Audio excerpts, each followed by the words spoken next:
John Harbaugh went on Rich Eisen's show and chit-chatted about a couple different things, but the overtime rules, which we addressed with Ian Rappaport in the first hour, where he said, like, you give an inch, people are going to ask for a mile. He said this might have corrected this one possession that Josh Allen would have been able to answer, but then if they go down and score again and it's over, people are going to be pissed again. It's like, when do you end it, is what John Harbaugh said, which, by the way, I could see how somebody could view the world like that, but he should also say, like, at least we got to see another opportunity for somebody to succeed as opposed to not seeing it. I guess there's two different ways to look at it. But him talking about Lamar Jackson's contract. Do we have the soundbite for the Lamar Jackson? We'll have to pull that one up. All right, so let's get that. Him talking about Lamar Jackson's contract is so fascinating because I believe Lamar Jackson's like, nah, I don't want to hear, nah.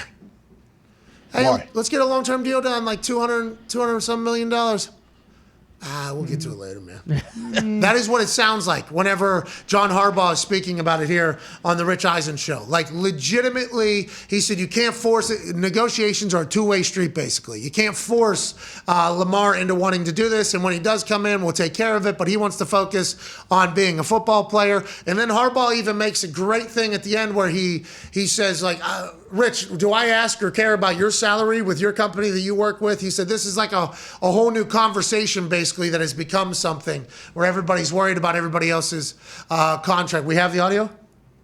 Maybe. Let's go ahead and run it. I think I did pretty good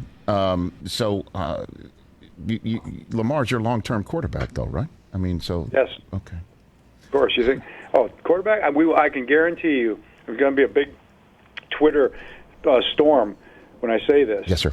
We are not going to draft a quarterback in the first That's definite. Well, here's the thing: is that the rumor mill goes haywire in our business when something happens that we don't quite understand. You know, all quarterbacks say they want their money. They either demand it outright or they expunge their Instagram accounts of all fingerprints between them and the team or have their agents send out something or whatever. I've never heard of a quarterback, seemingly, if this is the case, to say, I'll get around to it whenever I get around to it. Is that what's happening with Lamar Jackson right now? Well, and not so many words, but, he's a unique guy, and it's, people have been scratching their heads and trying to figure out Lamar probably for a long time, ever since he was a kid. And he's got his way of going about doing things, but that's what you love about him. That's what I love about him. It's get him on here and ask him. Maybe he'll tell you. But I've said this before, and you say it. It's when he's ready to do it, it's going to become a priority for him. Then we're going to know it. And it doesn't have to be a priority for us right now. It's got to be a priority for both sides. We could do something, or we can wait because we know it's going to get done. When it's supposed to get done, or when when it's God's will and Lamar's will at the same time, it's going to all fit together. So, but I do believe Lamar when he tells me that, man, he just wants to be the best quarterback he can be, and that's what he's thinking about right now. And he doesn't think he has to think about his contract. He feels like he's got time to do it. And yeah, you could argue that one way or the other, but everybody gets to make that decision for themselves. That's the great thing.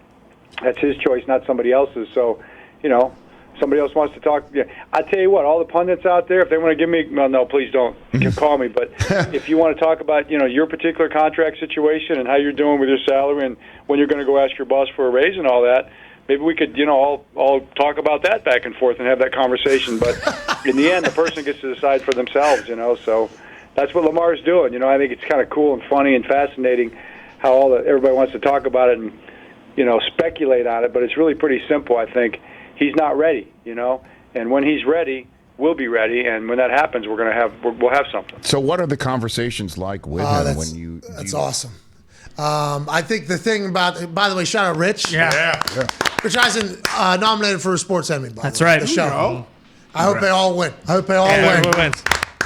That was a great question, though. And I feel like Harbaugh is talking directly about our business. When Rich says that, everybody talking about, Lamar Jackson doesn't want to get a deal done. He doesn't want to be a Raven. So then Harbaugh, potentially his family hears that and has to tell him, like, hey, they're saying Lamar doesn't want to get a deal done because of that. And then he goes on Rich Eisen and he's like, hey, listen, It's all funny, okay, all these things.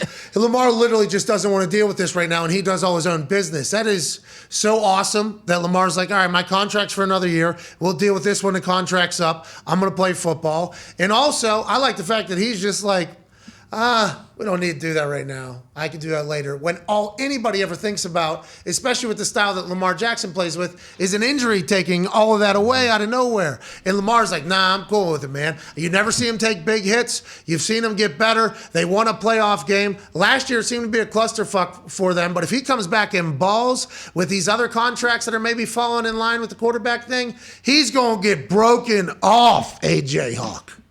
Well, the fact that Harbaugh says he's just not ready right now to do a new contract, or he doesn't want to, I guess what's the reason? Is it because he just has supreme confidence in himself? Like, hey, I'm going to keep playing. I know the contract's only going to go up and up as the salary cap goes up. Maybe I want to have a few more accomplishments under my belt before I sign that new one, or what? Joe Flacco did this, right? Joe Flacco could have had an extension with the Ravens. Then he didn't. He played out the last year's contract. They won a Super Bowl. He got like $100-some million immediately afterwards. It was like Joe Flacco bet on himself. That's how everybody talked about it. Maybe he's just betting on himself. You know? Maybe he's if they're willing to pay him, I mean, it's going to be hundreds of millions guaranteed, right? Has to Over be. 100. Mm-hmm. Okay. And that's why Bisciotti,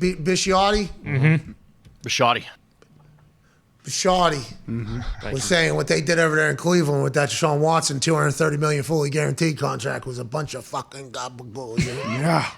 Bunch of gabagool, they said, AJ. They said, what the fuck are you guys doing? And then the Cincinnati Bengals, who have Joe Burrow sitting there, they came out and said, hey, well, Cleveland did. Interesting. Well, fucked up. All right. And then basically the Arizona Cardinals were talking amongst themselves, and they said, these fucking Browns.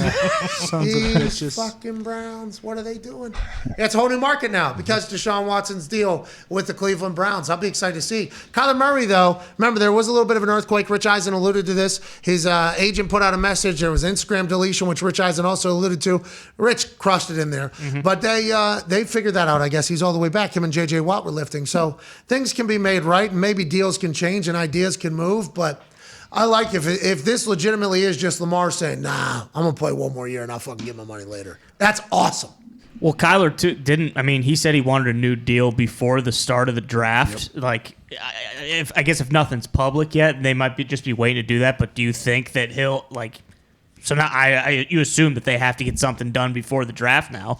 Yeah, and when he's already showed, he's fed up with it. He unfollowed him. He'll do all that shit again. It's interesting, the way the business is done these days. But if everybody's getting paid, I'm happy about it. AJ, there's going to be so much money flooding into the NFL, and I think all these players know it, dude. Yeah, they absolutely know it, and they're confident in themselves. But like you said, talk about betting on yourself. Lamar has hundreds of millions of dollars that the team is willing to pay him right now, and he's saying, nah, I'm good. Let me go out here and just play and get better, and we'll talk about that later. I'd say, yeah, you feel pretty good about yourself. You could slip and fall down the stairs, and your career is over. So nothing's guaranteed. I see the headline in Forbes already. The $250 million bet. Oh yeah. Mm-hmm. Yeah. And it's Lamar shaking the shit out of somebody next year. He signs for $300 million. This guy made 20% more than he would have made if he would have bet this whole thing. I mean, the business side of this is all going to be aired out publicly, which is what Harbaugh was also talking about at the end, where he's like, if you want me to talk, maybe we can all talk about your contract. How's your contract? When do you want to go to your boss and ask for a raise? What a line there. Harbaugh's sick of it. Why is everybody talking about this?